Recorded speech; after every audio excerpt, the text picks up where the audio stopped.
Je suis arrivé à Budapest pour 3 jours dans le cadre des travaux de la Commission des libertés du Parlement européen. Il se trouve que cette commission porte assez mal son nom puisqu'elle vient justement mener un véritable procès stalinien contre la Hongrie, contre son gouvernement, contre Viktor Orban, au motif que la politique qui est menée ici, plébiscitée par le peuple hongrois, mais déplaît aux technocrates de Bruxelles.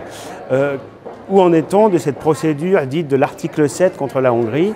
Eh bien, en réalité, la volonté des institutions européennes, c'est de priver purement et simplement la Hongrie de son droit de vote au Conseil si elle ne change pas la politique qui est menée ici à Budapest et dans l'ensemble du pays. Voilà, c'est évidemment inacceptable, le procédé est inacceptable et évidemment totalement illégitime.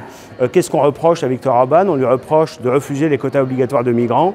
Il en a bien le droit et c'est ce que les Hongrois attendent de lui. De ne pas donner des droits supplémentaires aux LGBT et de défendre au contraire la famille traditionnelle. Là aussi, c'est ce que les Hongrois attendent de lui et c'est ce pourquoi il a été élu.